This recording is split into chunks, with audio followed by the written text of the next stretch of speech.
Bonsoir, bienvenue dans la grosse brune. Salut Denis, salut Denis. Vous aurez deviné qu'on est déguisé, on s'est forcé là, aujourd'hui, là, vraiment. On a beaucoup. pigé dans le bac de costumes pour l'occasion. Ben, en fait, t'as pigé dans le garde-robe du grand-père pour trouver, des vêtements assortis à la voiture. Pour trouver ce veston-ci, un veston brun. Voilà. On s'est dit d'abord, hein, on pourrait s'habiller en brun pour l'Halloween, pour être assorti à la voiture. Puis ensuite, on s'est dit, ben, tant qu'à être habillé en brun, aussi bien se déguiser en un duo d'humoristes qui est toujours habillé en brun, c'est-à-dire les Denis Drolet. Et qui avait d'ailleurs fait appel à la grosse brune pour une émission de Michel vient de faire un tour, Michel Barrette, qui avait trimballé Denis Les Palettes dans son lieu natal. Il vient de Saint-Jérôme, alors j'avais passé la journée en leur compagnie. Le problème, c'est que nous sommes tous les deux barbus. Oui, c'est ça. Alors que dans les vrais Denis Drolet, il y en a qu'un seul. Il n'y en a qu'un seul. Et nous avons. Mais il est barbu pour deux. Il est barbu pour deux. Ouais, c'est ça. Et nous avons des palettes de grandeur moyenne, toi et moi. Oui, c'est ça.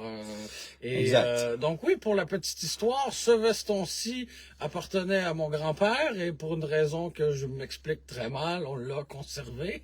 Et ce veston que toi tu portes, je l'avais acheté pour un tournage qu'on avait fait, toi et moi, ensemble. Parce qu'il faut souligner que tu as payé pour ça, toi. Probablement ma mère, là, mais... Jean-Sylvain qui nous dit bonsoir de France. Ah oui. Martin Allary qui est avec nous. Simon David qui est avec nous. David, Marc Fournier, avec une caméra pas bien placée. Ah! T'as oublié de faire... J'ai oublié ma fonction. Comme ça. Hein, c'est pas... Magie. Magie, voilà. Et mais le veston que toi tu portes, on s'en était servi pour un autre projet. Merci à c'est-tu Martin, Mathieu, je me souviens pas qui m'avait dit que j'étais du mauvais bord. Alors oui. Denis qui me dit salut les bruns. Salut les bruns. Voilà, c'est comme ça que ça marche. Oui, ce veston-là qui avait servi sur un autre projet sur lequel on avait travaillé ensemble. Ouais. On avait conduit la Ford Mustang Bullet et pour l'occasion, j'avais mis un col roulé bleu marine avec un veston brun pour essayer de personnifier Steve McQueen dans le film Bullet. C'est tout ce que j'avais de similaire avec Steve McQueen, oui. C'est-à-dire 2 morceaux de vêtements, là, et ça s'arrêtait là. Voilà. Considérant en plus que... Donc, ça aurait été un achat rentable, ce veston-là. Oui, exactement. Et je te confirme que... La coupe est... Hein? Il me met pas en valeur, mais bref, c'est pas grave. Ça? Ben, je sais pas. Ben, c'est une coupe d'une autre époque, là. Ben, le tien encore plus, je te dirais. Absolument. Mettons que j'ai à choisir entre les deux. Avec l'intérieur un peu rose cendré. Oui, oui. Oh, oui. C'est chic, c'est chic. C'est vraiment joli. Olivier Goulet qui est avec nous. Les beaux bruns dans la grosse brune, voilà. Oui. Paul Simons, à qui j'ai parlé tout récemment, parce que Paul et moi, on travaille ensemble. Pour ceux qui ne suivent pas qui est Paul Simons, ben Paul Simons travaille chez Kenny Upol. On travaille ensemble sur le projet rouleau suivant qu'on va commencer à tourner dans les prochaines semaines. Qui demande si on est Mario et Luigi à cause du rouge et du vert, mais non. D'accord. Donc non, on n'est pas en Mario et Luigi, ni en feu de circulation avec le jaune qui manque. Non, c'est ça. Voilà. Ouais. Quoi? Non, c'est correct. C'est correct. Ah bon. Avant de donner avant d'y aller avec la question quiz, allons-y avec la réponse de la semaine passée. Que t'avais pas donné? Qui était 2 chevaux. Okay. Alors, on voulait savoir quelle était la différence de puissance entre le Ford F-150 Raptor R et le Ram 1500 TRX. Donc, la réponse, c'était 2 chevaux. Et cette semaine, on veut savoir chez quel constructeur automobile John DeLorean a travaillé la majeure partie de sa carrière avant de fonder son entreprise DeLorean. Sur quel tableau de bord de voiture a-t-il sniffé de la cocaïne à répétition avant de se retrouver là-bas? Parce qu'il y a ça aussi. Oui. C'est un personnage un peu excentrique. Je ne sais pas si tu avais eu la chance d'écouter le reportage sur Netflix. En 3 épisodes, là, documentaire sur Netflix. Ouais, j'ai trouvé ça juste désagréable. Dans quel Ça sens? te fait détester le personnage encore plus. Ben, c'est un personnage coloré. On se rappelle juste de sa voiture, mais en même temps, comment dire, ça n'a pas été un long fleuve tranquille. Non, clairement pas. La construction et la conception de cette voiture-là, avec des tendances un peu arnaqueurs par moment. Bref, c'était pas facile. Un personnage très, très, très excentrique. J'ai acheté sa biographie il y a quelques semaines. Alors, voilà. Personnage que je trouve bien spécial. Là, il y a quelqu'un qui demande pourquoi on n'a pas de chocolat. Parce qu'on n'a pas acheté. Oui. Parce on que en les a eu seuls... ce matin au service à l'auto. Au Tim Hortons, hein? Oui. On s'en va s'acheter un café, puis on se fait offrir du chocolat après avoir acheté un bagel. C'était pas pire. Mais tu vois, les seules lumières allumées dans la maison présentement, c'est celle qui éclaire mon garage, parce que mais chez moi, il n'y a pas beaucoup d'enfants qui passent. Je suis pas dans une rue où c'est très achalandé pour les enfants. Mais si jamais vous entendez sonner pendant qu'on fait le live, c'est parce que il y a peut-être quelqu'un qui veut des bonbons, puis j'ai des biscuits soda à offrir, mais j'ai pas beaucoup de bonbons dans la maison. Avec 25% moins de sel. Quoi que mon gars va m'en ramener tantôt. Oui. Ah, probablement. C'est limite, là, passer l'Halloween, là. Oui, mais à 12 ans? Oui. Ouais, mais là, il y a du fun avec ses chums, puis il est déguisé en hot dog. Ah, d'accord. Fait que, voilà. Hot dog Michigan ou... hot dog tout court. D'accord. Un pain et une saucisse. Stimé? Stimouille? Ouais, c'est ça. D'accord. Bon, voilà. OK. J'aime la note que tu as écrite. Devinez en quoi nous sommes déguisés. Ben oui, non, mais on a passé je ne savais pas que le bon, préambule... tu voulais parler des films d'Halloween un petit peu qui concernent l'automobile. Pas des films d'Halloween, mais des films d'horreur, de suspense. Si vous avez des suggestions, d'ailleurs, écrivez-les-nous. Moi, le premier qui me vient en tête, c'est Christine. C'est pas un film d'Halloween, mais c'est une voiture hantée qui hante son propriétaire, qui revient à la vie, qui se reconstruit. Un film qui a été adapté d'un livre. Une voiture de circonstance, ça serait Dukes of Hazzard pour la couleur, mais ça s'arrête là. Pour la couleur, oui. Mais ça s'arrête là. Ou encore le Toyota Tundra que tu mettais à l'essai la semaine dernière. Ah ouais, lui était vraiment orange comme une citrouille, mais... Avec des bandes décoratives camouflage, du plus bel effet, franchement, là, c'est vraiment chic. On le voyait quand même. Tu peux pas conduire ça si t'as pas de tatou, pour vrai, non. Voilà. T'as-tu un tatou, toi? Non. Non, d'accord. Non. Non. Toi? Non plus. Non? OK, merci. J'ai un dauphin dans le bas du dos. OK. Non, c'est pas Petit crabe des neiges en arrière de la tête, là, ça te tentait pas? Non, okay. non. Mais oui, c'est mon humble suggestion cette soirée de l'Halloween de visionner le film Christine. Et en plus... Duel! Duel, c'est pas un film de peur, mais en même temps, tu sens qu'il y a une tension entre deux personnages, tu sens qu'il y a pas une animosité, mais oui, je pense qu'il y a une tension qui se bâtit tranquillement, sans aucun dialogue. C'est pas bon, c'est pas un grand film, là. Ben, pour moi, c'est un film pas expérimental, mais on va dans un genre très, très, très particulier. Un film où il se passe rien, et c'est pas parce que c'est du cinéma muet comme avec Charlie Chaplin, par exemple, là, tu sais. Mais, non, mais il y a pas de dialogue. Il faut le faire, là. Mais il y a quand même un climat de peur qui s'installe.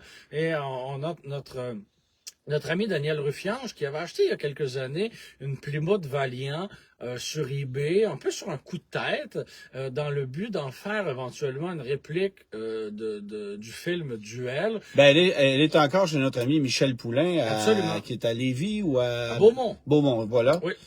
Qui n'est pas à Pontiac, Beaumont, mais bien à Beaumont, oui. C'est ça. Et c'est probablement la voiture de film la plus accessible en ce moment, parce qu'on sait que c'est des véhicules qui sont très, très prisés. Tu sais, essayez pas de trouver une Pontiac Trans Am 77 noire et dorée à bas prix, de trouver un Charger 69 orange à bon prix.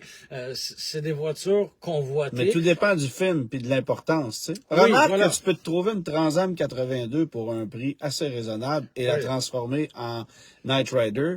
En K2000, le chevalier solitaire. C'était ça, la traduction? Un chevalier solitaire, ouais. Ah, ça vend un peu de rêve, hein? Ouais. Le chevalier solitaire. Ouais. C'était pas... Non. Mais il me semble que... Mais moi, je trouvais ça... On pourrait même trouver un double sens au chevalier solitaire. Ouais. Mais...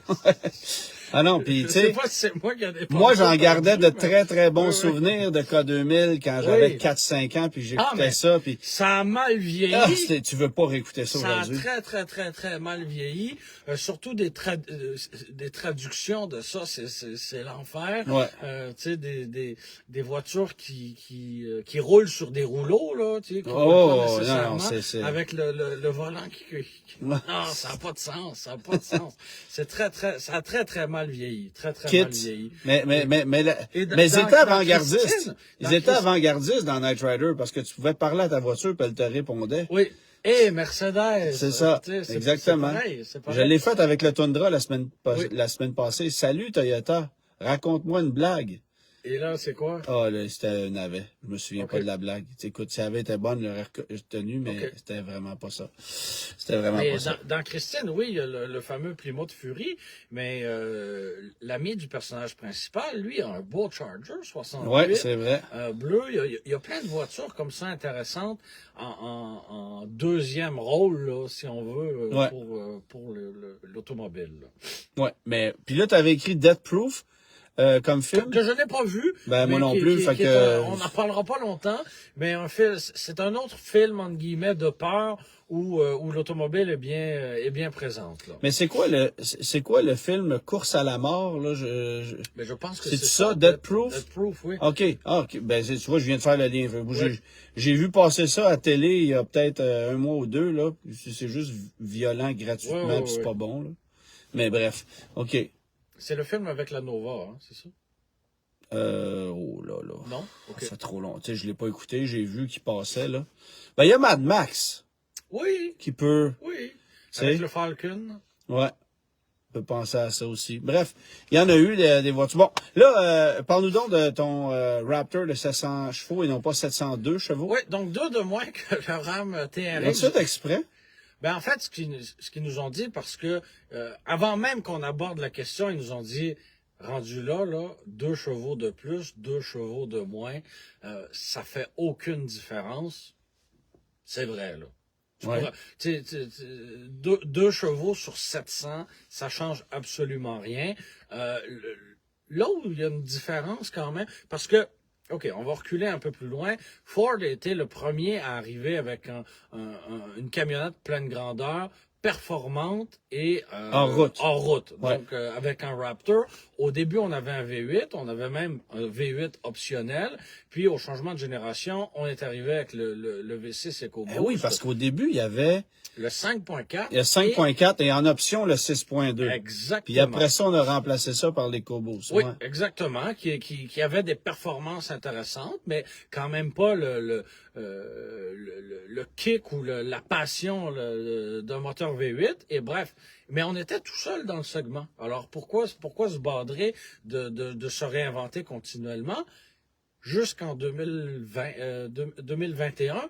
Où Ram est arrivé avec le TRX, avec le 6.2 suralimenté, justement, de 702 chevaux. J'ai une petite anecdote à compter sur un Ram TRX. Juste avant, il y a Olivier Goulet qui te demande c'est quoi ta question du jour. Veux-tu lui répéter? Ben on peut la répéter. Donc, chez quel constructeur automobile John DeLorean a-t-il passé la majeure partie de sa carrière avant de fonder sa propre entreprise qui portait son nom de famille? Et puis, il y a David qui nous dit que c'est Death Race, le film, la traduction Race. Course Okay. à la mort. D'accord. Bon, voilà.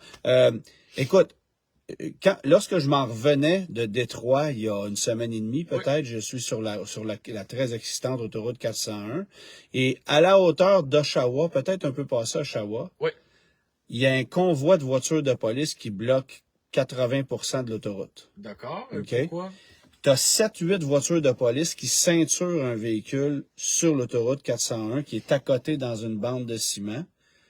Et visiblement, c'était un gars qui avait fait quelque chose de pas bien parce que il était en sérieux état d'arrestation. Et tu quel vois était que le véhicule? un Ram TRX. Et visiblement, il avait essayé de se pousser de la police. Et la police avait usé de stratégie pour carrément le bloquer puis l'immobiliser là. Mais c'est pas du tout dans la nature des policiers de vouloir faire un show, là. Ben, en fait, c'est qu'au Canada, c'est pas comme aux États-Unis. Non, Ils non, ont pas le droit de... Tu peux pas faire une poursuite, tu peux pas non plus donner une petite tape dans le côté pour le faire déraper et tu sais. Ça, je sais pas, là. Ben, on voit souvent ça dans les poursuites américaines. Mais ici, je sais pas ce qu'ils peuvent pas faire, là. Bon. Mais parce que tu risques de créer un accident de plus. Tu sais, t'es pas tout seul là sur la route, là. T'sais. Non, mais en tout cas, il y avait un Ram TRX qui passait plus, je peux te dire ça. Okay. Qui est certainement la fourrière aujourd'hui. D'accord. Voilà. Et ce qui est très ironique, c'est qu'il y a 2 ans, jour pour jour, j'étais où? Au lancement canadien du RAM 1500 TRX. Ah oui, c'est vrai. Oui, jour pour jour, j'étais exactement là. Alors, bref, on s'est fait devancer par RAM. Il y a notre ami Benoît Charette qui est là puis qui nous dit qu'on est beau en brun. Ah, ben, je l'invite aussi à vêtir le brun. Hein? Lâche pas mon homme. Je suis sûr que ça irait bien. Ben oui. Fait que, oui, tu disais excuse. Non, c'est correct. Oui, donc, essentiellement, Ford s'est fait devancer carrément par le Ram 1500 TRX. On n'avait pas le choix de réagir. Ben, c'est ça la question. Si Ram n'avait pas lancé un TRX, est-ce que Ford l'aurait fait? Probablement pas. Parce que honnêtement, ils ont pris un moteur de Shelby. Oui, le moteur de la Shelby GT 500, le 5.2 litres de Supercharge également, et on l'a mis sous le capot du Raptor régulier. On a ajouté fait d'autres ajustements, des ajustements de suspension, des ajustements d'échappement. Il y a 4 niveau de sonorité d'échappement, tout dépendant si tu veux déranger un peu, beaucoup, énormément ou à la folie tes voisins. Et je te confirme que au 4e niveau là, c'est très bruyant. C'est beaucoup de drones là quand tu es à vitesse d'autoroute là, tu vas être sourd après ça là. Okay. Ça n'a pas de sens. Et si on la Pour moi, la conduite, c'est très, très, très comparable au TRX. Rendu là, c'est très passionnel. Il n'y a absolument rien de rationnel d'acheter un véhicule de ce type-là qui consomme autant. Mais là où, pour moi, le RAM gagne des points, c'est qu'il est 40 000 $ de moins. Ben oui, mais c'est exactement ce que je m'en allais dire. Parce que un Raptor régulier, c'est 102 000 et des poussières, avec le V6 EcoBoost. L'option R, donc du V8, c'est 40 000 et des poussières. Un Ram TRX, c'est 103 000 et des poussières. Comment tu justifies l'écart de 40 000 $ entre un Raptor R et un Ford Ram en a TRX? rien à foutre, ils vont les vendre quand même. C'est certain. C'est certain. Puis la vérité... Combien on voit de RAM TRX affichés à 126, 128, 130 000 d'occasion? Oui, mais c'est fini, là. Parce que là, ils sont même capables d'avoir de l'inventaire, là.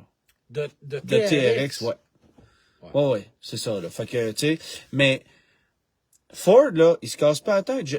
J'arrête pas, tu sais, j'en ai parlé je sais pas combien de fois dans les médias dans les dernières semaines. Ouais. Ford veut plus vendre de chars au Canada. Si vous voulez les acheter au Canada, il n'y a pas de problème. On ne fera pas de cadeau. Regarde, le Lightning, on a grimpé les prix de 10 000 $ en 6 mois. Ouais. Tu sais, cherche pas, là. Tu sais, écoute, un Lightning Pro de base, plain James, que tu peux à peu près pas avoir, là, ça commence à 67 000 ici. Ouais. Ça, c'est le prix de base. C'est 51 000 américains. Ça n'a pas de sens. Fait que c'est pas compliqué, là. Ils ont dit, c'est 51 000 américains, fois 1,35 ou 1,40, ça donne ça, c'est ce prix-là qu'on va le vendre. Puis regarde, ils ont quasiment raison de le faire. Mais si on faisait ça et qu'on avait un approvisionnement raisonnable, j'achèterais cette idéologie-là. Mais là, non seulement on le paye finalement le même prix qu'un Américain, mais on n'en a pas plus. Oui, mais en dollars canadiens. Ben, on n'en a pas plus. Tu sais, je veux dire, tu as un revenu canadien, tu n'as pas un revenu américain. Bien sûr. Mais le camion est fait par des Américains payant en dollars américains. Non, je comprends, mais je veux dire, ça a toujours été ça. Oui. Ça a toujours été comme ça. Le dollar a été au pair, en 2012-13, pas trop longtemps, là. Ouais. Où là, c'était intéressant, c'était l'effet inverse. Là, tu vois, les Américains étaient contents de vendre des véhicules ici, là. Ben oui. Tu sais? Parce que en dollars canadiens, ils se vendaient plus cher qu'aux US. Puis là, Porsche, je me souviens, Porsche devait s'ajuster. Les constructeurs avaient pas le choix de s'ajuster. Ouais. Les Américains venaient ici chercher nos... Non, les Canadiens allaient aux États-Unis acheter des Sequoia puis tout ça. Puis là, Toyota avait lancé une nouvelle règle comme quoi ils garantissaient pas les véhicules des US. Puis, tu sais, fait que c'est toujours... On s'adapte toujours à la situation. Puis là, Ford, ils ont le beau rôle. Fait que voilà. Parce que j'ai pas le feeling qu'on fait de même du côté de chez GM, par exemple. C'est peut-être moins flagrant. Tu sais, même du côté de chez Stellantis, dans certaines gammes de véhicules où c'est évident que c'est des Américains d'abord qui achètent ça, c'est un Grand Wagoneer, c'est là que tu vends ça, OK? La semaine dernière, on parlait de taux d'intérêt qui n'avaient aucun bon sens. Est-ce que, tout comme moi, tu as entendu les publicités à la radio où on finance, où on finance des RAM 1500 à 1%, 0%? 1,9. 1,9. C'est des classiques. Oui, mais c'est pas grave, c'est des camions neufs financés à... Oui, mais... Je le sais que c'est rentabilisé depuis longtemps, mais ce que je veux dire, quand RAM te le finance, eux, ils subventionnent le taux à l'achat, là. Oui, mais, OK. En 2019, un RAM 1500 classique, tu avais 11 500 $ de rabais, puis ils te le finançaient à 3,49. Oui. Là, aujourd'hui, tu as 0 $ de rabais, puis tu le finances à 1,9. Puis, il est encore plus payé aujourd'hui qu'il était il y a 3 ans. C'est le même camion depuis 2008. On continue de l'amortir. Il est-tu payant? Il est payant, c'est certain. Il pourrait te le financer à moins 5%, puis il ferait de l'argent, fie-toi sur moi. Fait que s'il y a un véhicule qui est payant en ce moment dans l'industrie, c'est le RAM 1500 classique. Puis c'est drôle, c'est celui qui publicise. Oui. C'est celui qui met de l'avant. C'est celui qui se vend le plus. Mais pas avec les médias. Mais va sur le site média de Stellantis, il est même pas là. Non, ils font comme s'il n'existait pas. Oui. Et pourtant, en termes de vente, c'est... oui, c'est sûr. Mais juste pour revenir avec le Raptor R... Il y a Nicolas, justement, qui nous demande c'est quoi votre avis sur le RAM classique à long terme. Faites un traitement anti-rouille, c'est une super bonne machine. On sait qu'ils sont fragiles des bas de caisse, des tours d'aile. Il faut pas rater un anti-rouille, là. Ça, c'est sûr. Il est sensible à la corrosion, c'est correct, mais c'est un super bon camion, pour vrai. Le 3.6, le MI, la transmission, c'est une bonne mécanique, c'est solide, c'est fiable, ça coûte pas cher à entretenir, ça consomme. Mais si vous prenez un V6 Pentastar, vous allez rouler à du 11, 11,5. Puis si vous prenez un MI, vous allez rouler à du 15,5, 16. C'est comme ça. Puis après ça, si vous travaillez avec 24, 25, 26, bon, c'est ça. Mais sauf que ce camion-là, il est éprouvé, il est fiable, c'est pas une récente technologie, mais l'écart de prix entre ça puis un modèle d'été plus moderne. Y a-tu des modèles d'hiver aussi? Ouais, c'est ça. Quand même. Lâche pas, mon Germain. Mais trop de chocolat, c'est ça que ça donne? Ouais, c'est ça. Mais tu sais, on pousse ce camion-là parce qu'il est payant. Là. Oui. Puis pendant ce temps-là, on veut vendre les autres aux États-Unis parce que les autres sont plus payants à vendre en US. Oui. Tu sais, c'est ça la vérité actuellement. Là. Donc, que Ford vende un Raptor R 40 000 de plus que Ram, est-ce que je suis surpris? Absolument pas. Non, mais c'est un peu exagéré. Ben oui, mais Ford, c'est tout exagéré. Oui. Et de vendre un Bronco Sport qui a un 3 cylindres, 40 000 ça prend du fond tout le tour de la tête. Un 3 cylindres turbo là, qui a de la misère à trimballer la carcasse. Attends un peu, là. Ouais. 40 000, 42 000. Puis là, ils te mettent des options par-dessus ça.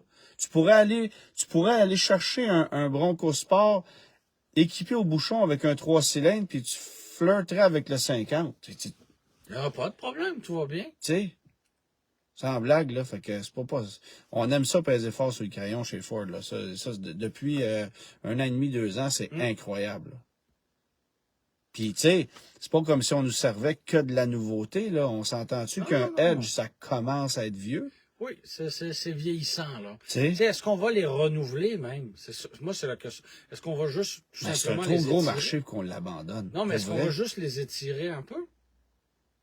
Marc, Nissan étire le Murano depuis... Ouais. Trop C'était comme un segment de vieux stock, hein? Ouais. Tu sais, tu regardes ça, là, un Acadia, un Murano... C'est comme un segment de vieux Ben stock. oui. Même un passeport, tu sais, c'est une vieille technologie. Oui, tu sais. parce que le passeport lui-même n'est pas vieux, mais il est tiré d'un pilote qui, lui, est très, très vieux. Oui, mais c'est un segment. Tu sais, qu'est-ce qu'il y a chez GM, Blazer, Acadia? Qu'est-ce qu'il y a chez Stellantis? Ben, tu sais, le Grand Cherokee jouait là-dedans, mais là, on n'est plus là. Non. Là. On n'est plus là. Le Durango, c'est plus gros. C'est plus gros. Ouais. Mais tu sais, c'est ça, il n'y a rien que tu fais, OK, ça, c'est la nouveauté hot dans ce segment-là. Non. Les 5 passagers, les intermédiaires, 5 passagers. Un Atlas Cross Sport, c'est quasiment le plus moderne. C'est rien de trop excitant. Hein? C'est ça. Fait que, non, mais le Edge, ça commence à... Ben, c'est 2015. Murano, c'est 2014, à peu près? Cette génération-là? Cette génération-ci, peut-être. Ouais, ça ressemble à ça. Possiblement. C'est ça. Mais revenons 2 instants sur le Raptor Air. Ouais. On l'a conduit au Michigan, dans des dunes de sable. Je ne savais même pas, bien franchement, qu'il y avait des dunes de sable. C'est une plage ou non? Oui, c'est un parc national. Sur le bord du lac Silver. D'après moi, ça prenait un permis. Pour aller battre des Raptor Air dans un parc national. En fait, oui, ça prend un permis, mais c'est un endroit très, très, très prisé pour les côte à côte, les motos tout-terrain. On a croisé des Jeeps, évidemment, là-bas. C'est très, très, très prisé pour les amateurs de 4x4. Et j'avais pu conduire des véhicules 4x4 qui escaladaient des roches, dans la boîte, ce genre de choses. Mais dans le sable, comme ça ne m'était jamais arrivé. Je sais que toi, tu as fait un rallye comme le rallye des gazelles. Ouais. T'es transformé en gazelle le temps d'une journée. Le temps d'une journée, c'est ça. Et non, c'était très, très particulier.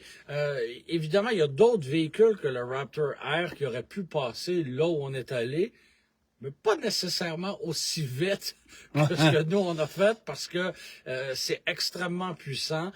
Ça ne manque jamais, jamais, jamais de souffle. On nous avait prévu un saut pour carrément lever le véhicule de terre, les 4 roues dans les airs à 45 000 à l'heure, ce qui fait quoi, 75 70, ouais. Tu sais, c'est particulier comme exercice. Est-ce que vous avez sauté par-dessus un Ram TRX? Non, on n'a pas fait ça. Ils n'ont pas fait ça. On pourra le suggérer pour la prochaine fois. Okay. Mais non, c'était une belle occasion de montrer, de nous montrer ce qu'était capable de faire le véhicule, même si les gens qui vont l'acheter ne pousseront peut-être pas le véhicule à ce point-là. Voilà. Bon, il y a David qui nous demande Sorento PHEV, l'autonomie électrique. 50? Ouais, sur papier, là, parce que tu vois, moi, un Sportage que j'ai conduit tout récemment, il annonce 55. J'ai eu bien de la misère à faire 50. Tu sais, c'est bonne chance. Là. Puis ça, c'est pas de chauffage, pas de climatisation. C'est pas impressionnant comme technologie. D'ailleurs, la batterie est pas très grosse. Là. C'est 13,8 kWh, je pense. Fait que c'est pas ce qu'il y a de plus convaincant. Mais bref. Tu sais, c'est une machine qu'on peut obtenir peut-être un peu plus facilement que d'autres modèles. Là. C'est correct, là, mais je te dirais que un Outlander, par exemple, avec une batterie de 20 kWh va peut-être faire un meilleur boulot. C'est sûr que passer ton autonomie électrique, l'Outlander, c'est une vieille mécanique, fait que ça consomme peut-être un peu plus rendu là. Mais tu as beaucoup plus d'autonomie électrique. Là. Sur papier, tu as peut-être 15 km de différence, mais dans les faits, tu en as un peu plus. Là. Fait que voilà. Puis, voyons, qu'est-ce que j'ai vu passer? Ok, non, c'est une mauvaise question. Je pensais que quelqu'un nous demandait c'était quoi l'autonomie 100% électrique d'un Raptor Air, mais c'était pas... 0 km. 0, c'est ça. Ouais, fait que... Ben, Sylvain veut savoir l'Outlander PHEV si c'est fiable. Je pense que oui, mais tu sais, là, ça vient d'arriver. On va-tu avoir des problèmes? C'est difficile à dire. Disons que j'aurais plus confiance à ça que certaines autres technologies qui ont été lancées par d'autres constructeurs là, dans le PHEV, mais... c'est difficile de se prononcer. C'est tout le temps délicat. Une version de production à la fin du mois de novembre. Parce que toi, tu avais conduit, une version pré-production, mais très, très, très proche de celle de production. Il manquait les logos PHEV, ces ailes. C'est pas mal ça. C'était ça. Okay. Ouais. Fait que, mais bref. pas ce qu'il y a de plus excitant comme produit, mais pour Mitsubishi, c'est un produit vraiment, vraiment d'importance. Fait que ton Raptor R, ils t'ont-tu dit combien de amené au Canada? Ben ça, c'est la question que je leur ai posée. Je leur ai dit, évidemment, il faut s'attendre à ce que ce soit livré au compte-gouttes au Canada. Ouais. On en aura quelques centaines réparties dans tout le pays. Puis on m'a servi la cassette habituelle. Ah, nous nous assurerons de répondre le plus adéquatement à la demande, bla bla bla bla bla bla bla bla bla bla. Bref, on le sait pas. On veut pas nous le dire. Puis moi, j'ai posé une autre question avec un petit clin d'œil à la fin en disant, vous avez le F-150 Lightning, ce qui vous permet de produire encore des véhicules aussi polluants, énergivores, polluants, débiles que le Raptor R. Oh non, chez Ford, on est très fiers d'avoir un catalogue varié et étendu et d'avoir une camionnette qui répond aux besoins de chacun. Ils ont engagé j'aime ça quand ils engagent des gens, des agences, là, tu sais, c'est dans le centre-ville de Toronto, là, puis ça joue au snooker le midi, puis au football sur table, là, puis ça va chercher des petits sushis, puis là, ben, ça écrit des beaux scripts comme ça, des réponses, là, tout fait, on adore ça. Fait qu'on n'a aucune réponse pour nous. Ouais. Normand qui dit Mitsubishi ne veut pas mourir au Canada finalement. Non, au contraire, je pense qu'on s'en vient assez solide d'ailleurs. Mais en fait, maintenant, on fait partie d'une grande alliance mondiale. Oui, mais il aurait pu décider de laisser tomber le marché nord-américain pour X, Y raison, comme Suzuki l'a fait, par exemple. Moi, ma seule crainte vis-à-vis Mitsubishi, c'est comment on va réussir à continuer de se distinguer de Nissan, qui est un autre manufacturier généraliste et qui est un plus gros joueur au sein de la même alliance. Ben, c'est-à-dire qu'on va partager certaines technologies, mais pas l'ensemble. Parce que tu vois, ce que tu as chez Mitsubishi dans le PHEV, tu ne le retrouveras pas chez Nissan. Je le sais. Mais on a deux marques généralistes, on va partager des choses, mais pas tout. Je sais pas. Moi, c'est ma seule réserve. Ben, tu pourras poser la question aux stratèges des différents des deux constructeurs au prochain Salon de l'Auto de Montréal. Si, évidemment, il y a Salon de l'Auto de Montréal. Le roi de la transition exactement. sévit. Bon, évidemment, ce soir, on est le 31 octobre. Le Salon de l'Auto de Montréal, normalement, ça débute à 2 mois et demi. À la mi-janvier. Ouais. Là, il n'y en a pas eu en 2021. Il n'y en a pas eu en 2022. Et là, personnellement, je suis très, très inquiet de l'avenir du Salon de l'Auto de Montréal. On a assisté il y a quelques semaines au Salon de l'Auto de Détroit, qui était un véritable fiasco. Je pense que les visiteurs, eux, étaient au rendez-vous. Combien seraient prêts à revenir l'an prochain, sachant qu'il n'y a pas personne?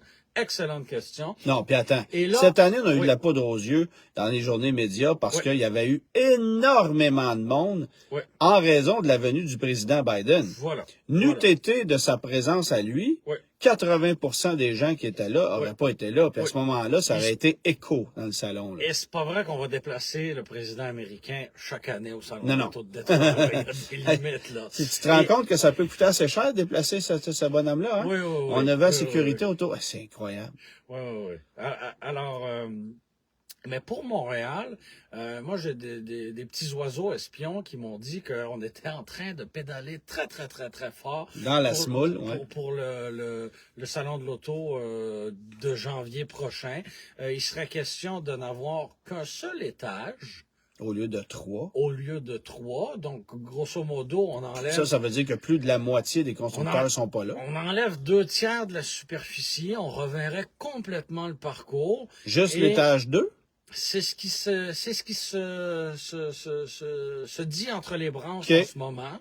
Est-ce qu'on aurait des concessionnaires qui apporteraient des véhicules pour essayer de pallier à tout ça? Les concessionnaires qui vont apporter des véhicules qui n'ont pas en inventaire?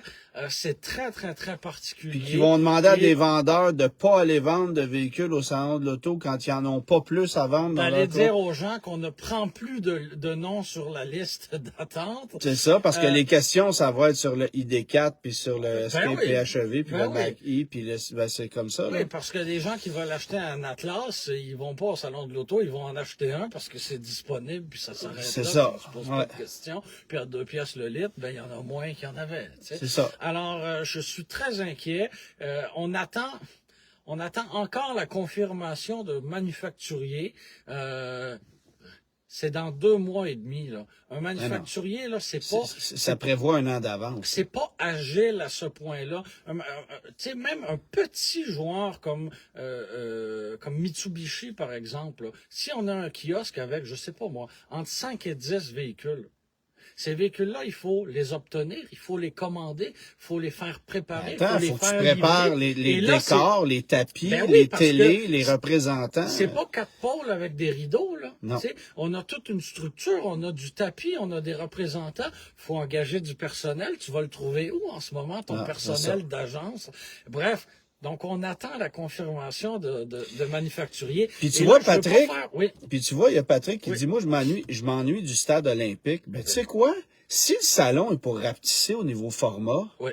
Pourquoi vous faites pas ça au stade? Oui. Revenir à l'ancienne méthode? Comme le salon du véhicule électrique de Montréal, qui, lui, connaissait une grande croissance. Tu sais, ça marche. Puis il y a du stationnement, puis c'est peut-être plus accessible, c'est peut-être une façon de le relancer. Parce que le dernier problème du salon de Montréal avec le Palais des Congrès, c'est que on n'est pas capable de négocier avec le Palais des Congrès pour réduire les coûts, là. Tu sais, les syndicats sont... Bon, tu sais, au stade olympique, les installations sont peut-être un peu plus vieillottes. Je trouvais la dernière fois en 2020 que le Palais des Congrès avait pris un petit coup de vieux aussi. C'était peut-être un peu moins moderne que ça l'a déjà été. Ouais. Jamais aussi vétuste que le stade, là, évidemment. Mais oui, le stade, en plus, c'est desservi très bien par le transport en commun.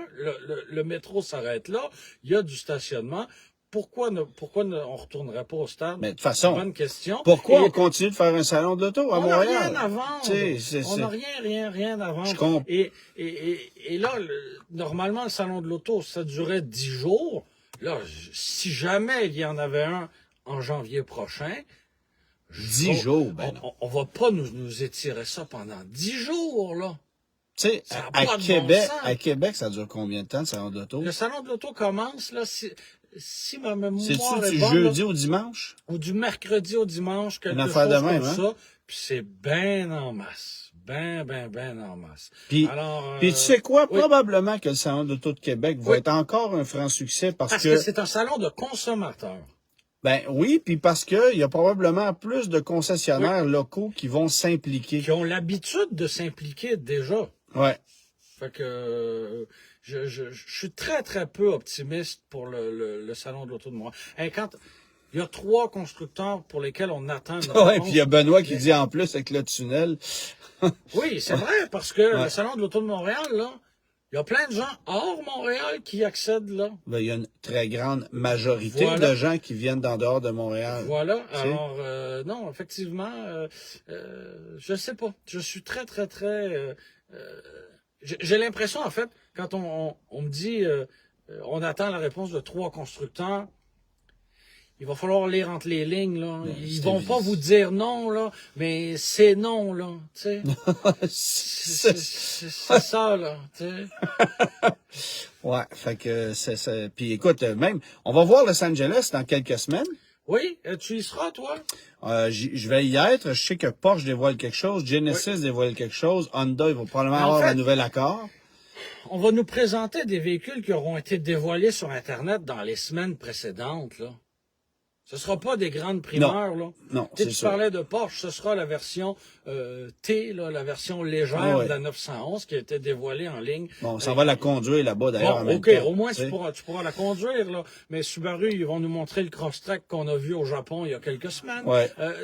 L'accord, ben là, on nous envoie des teasers. Demain, ils devraient dévoiler le pare-soleil. Le pare-soleil, l'intérieur du coffre à gants et les contours d'ailes peut-être d'ici 2 semaines.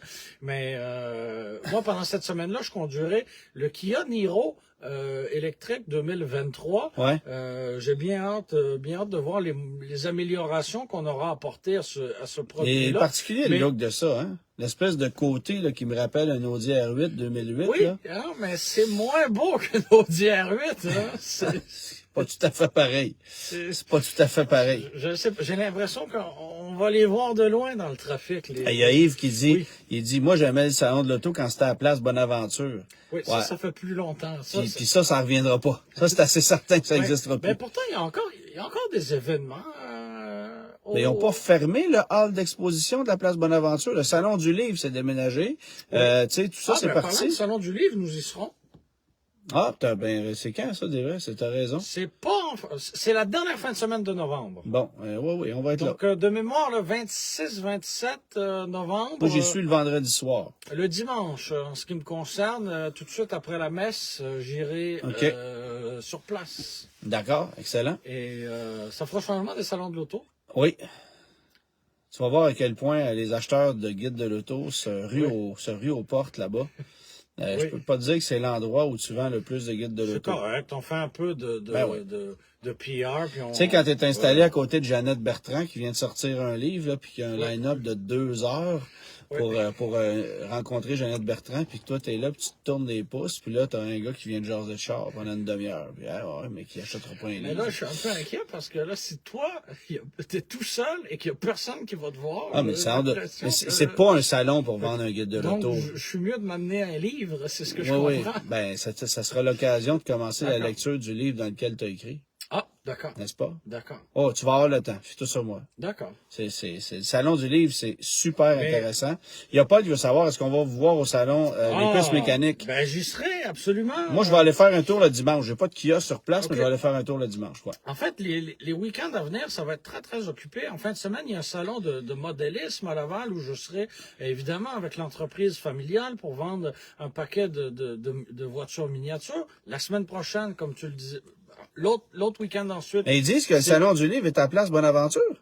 Excuse-moi, je t'ai coupé. Non. Il y a quelqu'un qui a écrit ça. Je ne sais pas c'est où le salon du livre. Je ne sais pas c'est où.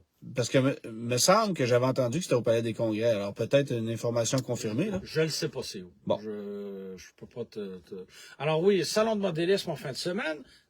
Les puces mécaniques, la suivante. Après ça, je serai à Chicago pour le salon de Muscle Car et Corvette. Ouais. Très, très hâte d'assister à cet événement-là. Puis après, ce sera le salon du livre. Alors, en mois de novembre, très, très, très achalandé. Puis moi, pendant ce temps-là, c'est ça, je vais être à Los Angeles pour le salon. Le salon, puis la turbo, la 911T, pardon. Oui. 911T. Je retourne à Los Angeles. Et la semaine prochaine, j'y serai pour aller conduire. Bon, en fait, cette semaine, j'y serai pour aller conduire le Jeep Wrangler High-Tide, qui est une version qu'on n'a pas au Canada, qui est une version liftée, là, beaucoup plus liftée que tous les Wranglers qui ont été vendus ici jusqu'à maintenant. Fait que une version. Mais pourtant, avec les nids de poules qu'on a, il me semble que ce serait la version tout désignée pour le Québec. Oui, mais j'ai hâte de voir ce que ça va donner à 7 piastres le gallon en Californie. Ça va prendre un budget, là. Ouais, c'est ça. Le salon est au Palais. C'est ça, au Palais des Congrès du 23 au 29 23 au 27 novembre. Imagine, on se pointe une demi-heure avant la séance des dédicaces au Salon du Livre, puis on arrive à la place Bonaventure. Ouais. Ça va aller mal. Avantage de ne pas être trop loin, là. C'est ça. Mais voilà. C'est ça. Fait que, bref. On a beaucoup d'activités qui s'en viennent les prochaines semaines. Là, autre truc, je voulais vous parler, ça j'ai trouvé ça drôle. Il y a un gars qui m'écrit aujourd'hui et qui me dit j'ai une Elantra 2013 de 90 000 km, le moteur cogne. Il y a un recours collectif chez Hyundai pour remplacer les moteurs. Hyundai remplace le moteur sur la garantie. Ils ont accepté le cas. Et là, le concessionnaire le contacte aujourd'hui pour lui dire que on remplace le moteur gratuitement, pause et pièces inclus, mais il faut qu'il paye pour le liquide de refroidissement, le filtre à air, le filtre à huile et l'huile moteur. Coût de l'opération, un peu plus de 400 $. Ça me semble, ça me semble dispendieux, 400 $ pour tout ça. Puis de deux, quand on change un moteur, là, ça vient avec de l'huile, là.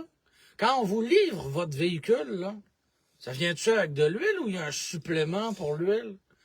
Ben là, c'est la même affaire. Moi, j'ai un peu le feeling qu'on clame des deux côtés, là. Tu sais, il y a quelque chose qui marche pas. Tu peux pas remplacer un moteur puis demander au client de payer l'huile. Tu sais, si c'est du goodwill du constructeur, parce que je connais quelqu'un à qui c'est arrivé la même situation, et sa voiture avait près de 200 000 kilomètres, puis l'entente avec Hyundai, ça a été la suivante. On paye le moteur, vous payez le temps. Bon. Voilà. Puis, il a là, fait correct. Chacun y met du sien, c'est correct. C'est beau. Mais là, Hyundai dit, on paye le moteur, on l'installe, point final. Puis le concessionnaire, à la dernière minute, oui, mais vous allez devoir payer vos fluides. Wow. Attends un peu, là. J'ai l'impression qu'on pousse un petit peu. Tu sais, il y a quelque chose qui marche pas, là.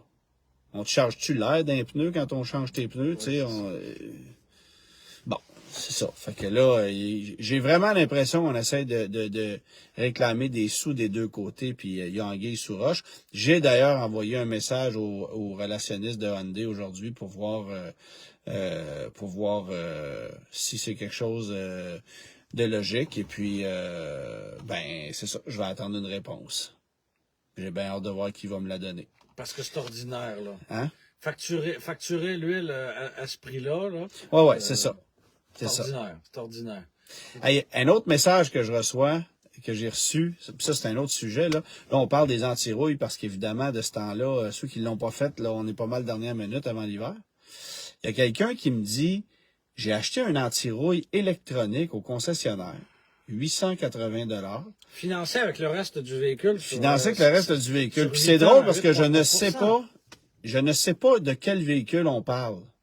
Tu sais, il m'a juste écrit, je suis allé m'acheter un véhicule neuf, on me l'a livré à 11 heures le matin, puis on m'a dit qu'on m'installerait mon anti-rouille électronique sur l'heure du lunch, fait qu'il fallait que je patiente jusqu'en début d'après-midi pour qu'on puisse pour que je puisse récupérer mon auto. Fait que lui, il me dit, j'avais un sandwich, je l'ai mangé sur place dans la salle d'attente en attendant qu'on fasse... Avec une petite poignée de peanuts. Ben, bref. Mais ce que je trouve drôle, c'est que lui s'est installé dans la salle d'attente, puis il voyait sa voiture dans le stationnement, qui de tout l'heure du lunch n'a pas bougé de là. Oui, mais c'est un traitement qui se fait par lui-même. Et à 1h05, on est venu chercher la voiture, et à 1h20, on la lui livrait. C'est efficace? On sait c'est quoi un anti-rouille électronique, là. C'est un courant électrique conducteur que tu installes sur une pôle de batterie. Ça prend 5 minutes, c'est fait. Merci, bonsoir. Alors, 800 $ pour ça. 880 $ pour ça. Et on sait que c'est une totale inefficacité sur les véhicules d'aujourd'hui. C'est une pure arnaque. Ce serait utile, quoi, sur des bateaux, puis ça se limite à ça? Ben, en fait, c'est utile sur... faut que ce soit une surface plane sans interruption. Donc, pas une auto? Un conteneur à déchets. Un paquebot qui trempe dans l'eau. Tu sais, ça, semble-t-il. Puis encore là. Tu sais, une aile, une porte. Exactement. Il n'y a jamais personne, et prouvez-moi le contraire, il n'y a jamais personne qui a été capable de prouver qu'un anti-rouille électronique sur un véhicule, ça fonctionnait. Ouais. Et évidemment, quand tu viens pour faire une réclamation de garantie avec ça, il y a toujours une condition, c'est jamais transférable, il y a toujours quelque chose, ah oui, mais... Fait que tu sais, autrement dit, quand on te vend un anti-rouille électronique, on te vend une garantie. Une garantie qu'on va tout faire pour ne pas respecter. Ouais. Tu sais? Fait que... Autrement dit, si ton véhicule est percé par la rouille, sur une porte, ben on va te remplacer ta porte puis ça s'arrête là. Ben oui, mais il y a personne qui fait des claims. Voilà. Il y a toujours quelque chose, puis les Parce gens que ne le gardent. temps que ça rouille, souvent on est rendu au deuxième ou au troisième propriétaire, à moins que ce soit un Ford. Puis c'est pas, c'est ça. Mais, mais ben tu sais, écoute. J'en ai 3 à la maison, je le sais de quoi je parle. Notre ami de Kenny Youpol, là, qui a un Escape 2018 avec des trous dans les ailes, non, pas avec des trous dans les ailes, mais il commence à rouiller, là, sérieusement. Ben oui. Tu sais, salut Paul.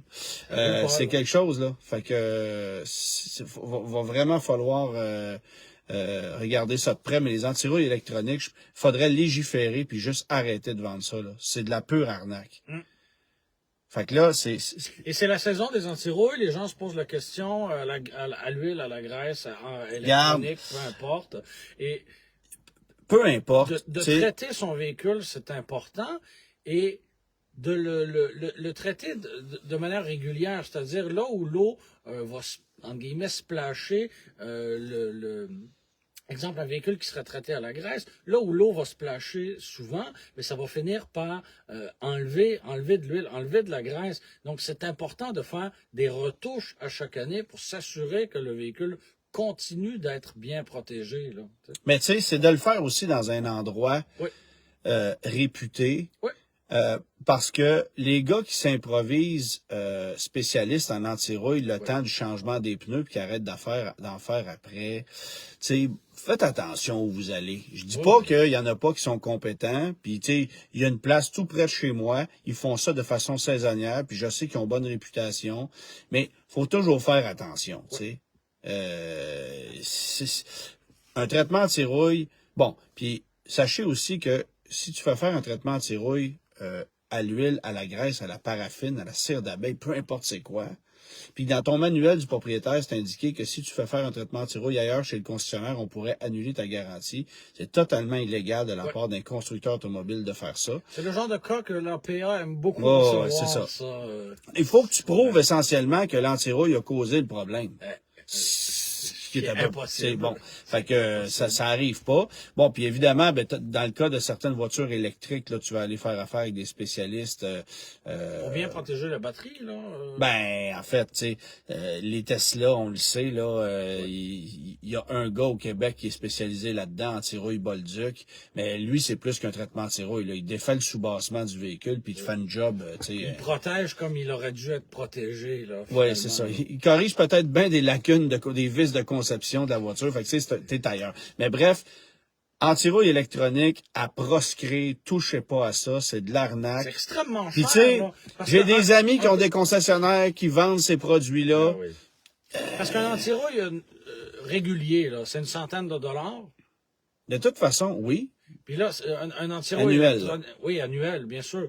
Mais un anti-rouille électronique, c'est le prix de 10 ans. N'importe quel anti-rouille que tu achètes chez un concessionnaire, tu payes trop cher. Oui. Puis tu payes pour du temps que tu n'utiliseras peut-être pas. Fais un traitement anti-rouille annuel à l'huile, 100$ en temps réel. OK? Tu as gardé ta voiture 10 ans, ça t'a coûté 1000$. Tu as gardé 5 ans, ça t'a coûté 500$. Bon. Mais tu sais, si tu as acheté ta voiture, tu as fait 3 traitements, quoi, à la 4e année, tu as eu un accident, perte totale, ou tu t'es fait voler ton auto, tu as payé 300$ pour ton anti-rouille. Tu n'as pas payé à l'avance 1000 ou 1500 financé sur ta voiture. Tu comprends-tu? Ça n'a pas de sens. Bon. Fait que tu payes en temps réel pour l'utilisation que tu en fais, puis voilà. Et il n'est jamais trop tôt non plus pour protéger sa voiture, là. Non. Tu sais? Exactement. Voilà. Bon. Remisage. Ah oui. Ben là, la grosse brune est déjà remisée. La grosse brune est remisée. Mais là, j'ai commencé à serrer mes voitures. Ben oui. Étant donné justement que le mois de novembre sera très, très, très occupé, qui faisait assez beau en fin de semaine, c'était le moment de commencer à serrer les véhicules, de regonfler un petit peu les pneus avant l'hiver, de remplir le réservoir d'essence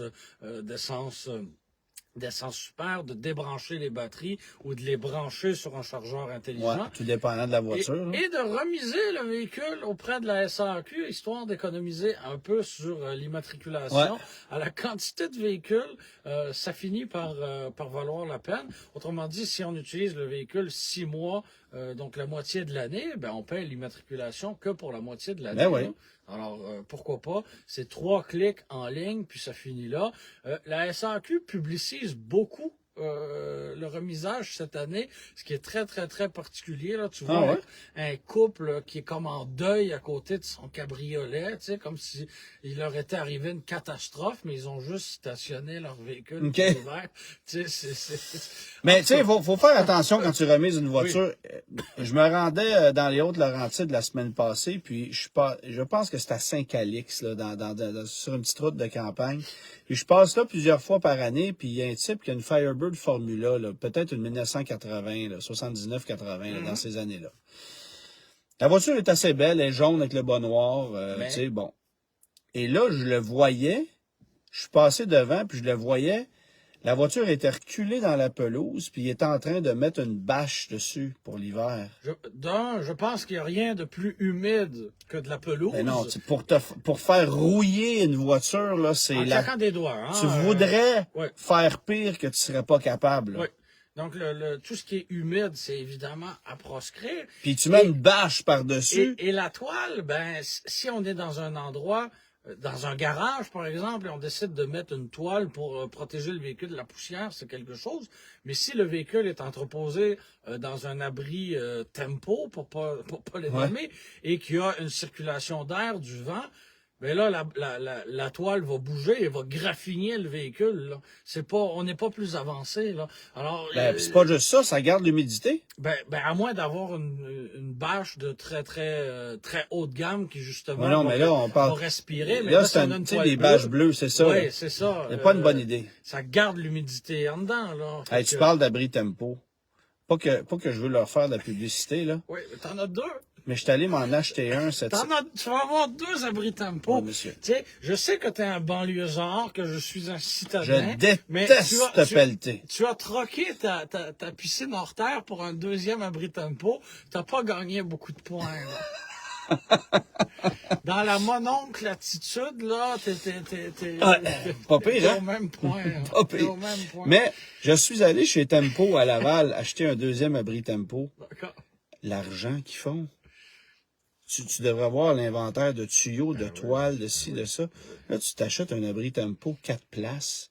C'est 3500 $. Ah ouais? Tu regardes le matériel qui compose ça, puis c'est tous des tuyaux en bouffetable, c'est super simple. Tu te dis, il y a du profit là-dedans, puis c'était noir de monde en place. Là. Il y avait des files d'attente partout. On a vu ça dans le Journal de Montréal, les déneigeurs qui ont forcément monté leur prix parce que tout coûte plus cher, l'essence, et la main-d'œuvre, c'est pas ça qu'on blâme. Alors, il y a peut-être des gens qui se sont dit, au lieu de faire déneiger, on va s'installer un abri comme ça temporaire et voilà.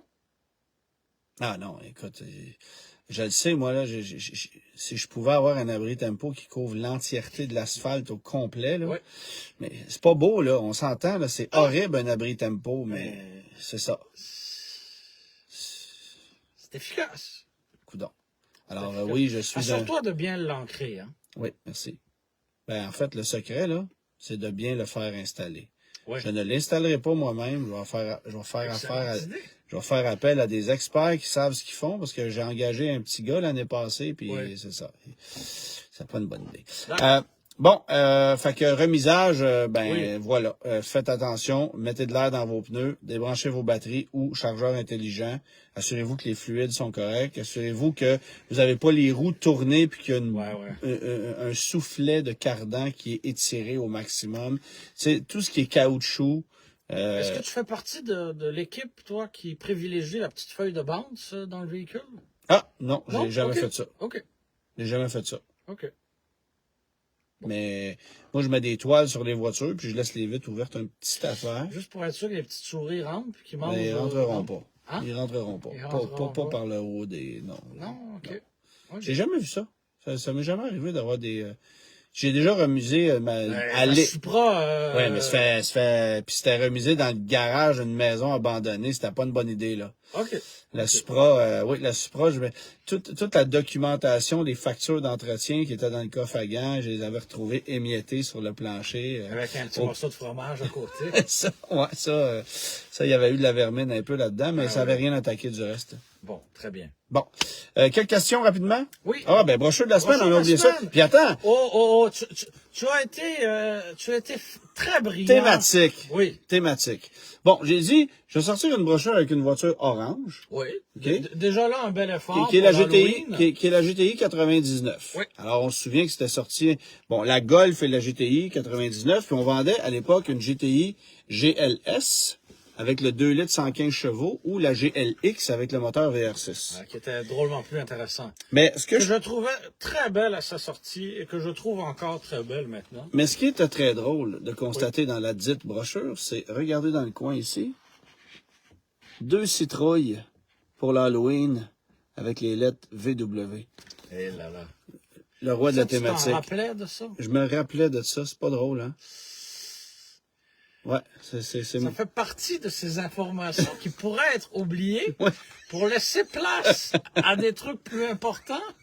Mais non, ça n'arrive pas. Et remonte-moi la photo. Est-ce qu'il y a des phares brûlés ou pas encore? Non, il n'y a pas de phare brûlé. Okay. Il n'y a pas de phare brûlé. On se rappelle que c'était Cette génération de golf. Oui.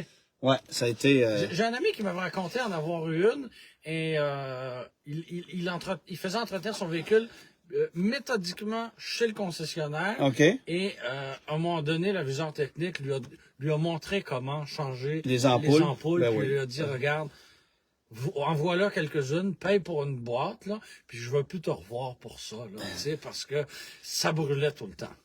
Une excellente garantie de 2 ans, 40 000 kilomètres, si on se souvient bien à l'époque. Ouch. Ouais, tout le monde avait du 3 ans 60 ou du 4 ans 80 Volkswagen, 2 ans, 40 000 kilomètres. Ouch. Puis, je me souviens, les vendeurs vendaient une garantie prolongée pour accoter la garantie d'une Toyota puis d'une Mazda.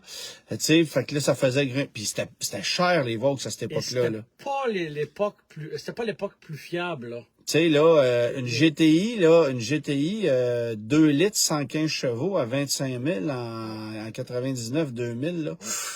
C'était des sous, là. Quand la Golf puis les Jetta 4e génération, quand ils sont arrivés, là, ils en ont vendu énormément dans un premier temps. Ouais. Et ça n'a pas été la génération la plus fiable. Et malheureusement, ça a fait fuir une partie de la clientèle qui n'a pas renouvelé après Mais ça. je pense que la génération 3 était pire. Oui, mais on n'a pas eu le même volume, je pense pas. On en a vendu. Des Jetta 3, ils en ont vendu pas à peu près. Autant que la 4. Faudrait que je vérifie. Parce que la Jetta 3 est une voiture plus spacieuse. On comparait encore un peu la Jetta à des Accord, à des Camry à cette époque-là. Puis là, la Jetta 4, elle avait rapetissé. C'était large un petit peu. C'était vendu au prix d'une Accord, mais c'était format Civic. Puis après ça, la génération d'après, c'est devenu une voiture plus générique pour le marché nord-américain. Ouais. Parce... Avec l'horrible grille chromée. Non, c'était effrayant, ça. Horrible. Une horreur. Horrible. Vraiment. Oui, question des auditeurs. On a Madeleine qui aimerait changer sa Honda Civic 2009 par une voiture neuve de format équivalent au plus petit. Qu'est-ce que tu lui suggères? Une Honda Civic, peut-être. Oui. Tu sais, c'est encore une bonne auto. Ils sont très chers. Extrêmement chers. Ils sont extrêmement chers, mais elles sont fiables, elles vont bien. Toyota a un bon produit. La Corolla, ça va super bien. C'est super fiable aussi. Tu sais, dans ce segment-là, il n'y a pas de navet en ce moment, là. Tu sais, je regarde le rapport équipement-prix, la valeur pour le prix que tu peux obtenir. Il y a une Kia Forte qui est très intéressante. C'est celle dont le coût de revient est le moins élevé en ce moment. Nissan Sentra, ils ont des super promotions. Les taux, c'est pas ce qu'il y a de plus extraordinaire, mais tu sais, c'est moins élevé que chez Vaux, mettons, ou chez Honda. Oui. Les taux sont très élevés chez Honda, là. Oui. Mais vous avez une Honda Civic 2009, on est en 2022, ça fait 13 ans que vous l'avez, vous l'aimez, vous voulez avoir quelque chose de fiable. Mais là, elle dit... Ou plus petit. Ou plus petit. Mais si il n'y a pas grand-chose. Il y aurait la Rio, là, plus petit qu'une Civic, il y aurait la Rio. Si on va aller dans un hatch, une petite Corolla hatchback, par exemple, le format est intéressant. Oui. Mais encore là, il y a de moins en moins de joueurs dans ce segment-là. Fait que, mais je pense qu'une Civic, c'est une valeur sûre, honnêtement. J'ai de la misère. Tout sachant qu'elle en avait déjà eu. J'ai de la misère à amener les gens à se procurer un HRV, un CRV quand je regarde les prix, puis quand je regarde la quantité de compétition qu'il y a sur le marché. Mais dans le segment de la berline compacte, la Civic, c'est encore une excellente valeur, là. On a Steve qui nous mentionne qu'il est présentement propriétaire d'une Ford Focus 2012, celle avec la transmission PowerShift. Il veut bientôt la remplacer par un Escape 2023, mais il se demandait si l'Escape était muni de la même transmission et allait donc connaître les mêmes problèmes. Non. L'Escape, il y a une bonne mécanique. Ouais. Bon, évidemment, je recommande le 2 litres et particulièrement l'hybride, là. Moi, je choisirais l'hybride en premier lieu, là. Autant de traction que le 4 roues motrices. Oh, l'Escape hybride, c'est la bonne machine à se procurer, mais non, la boîte Select Shift, là, qu'il y a eu dans les Fiesta, les Focus, on a eu Les ça. transmissions, est-ce qu'elles étaient double Mais embrayage? c'est un double embrayage qui va très mal puis qui est tout le temps brisé, là. Ouais. Écoute, j'étais chez un concessionnaire Ford récemment. Ils ont 9 Focus dans le fond de la cour avec des transmissions sautées. Ils attendent les pièces. Tu sais, Ça n'a pas de sens. c'est les dernières années qu'ils ont faites, là, 2016-17, là, quelque chose comme ça, là. Hey, ça a pas d'allure. Ça n'a pas d'allure. C'est des transmissions. C'est épouvantable. Fiesta, Focus et Transit Connect, t'as eu ça aussi? Oui, oui. Non. C'était pas une bonne nouvelle, mais là, au moins, on s'est débarrassé de ça. Puis l'Escape, c'est non seulement un produit intéressant, mais c'est un produit beaucoup plus fiable que la moyenne des autres produits Ford. Ça vieillit bien. Ah, il y a Normand qui dit la Versa pourrait être une belle alternative à la Civic.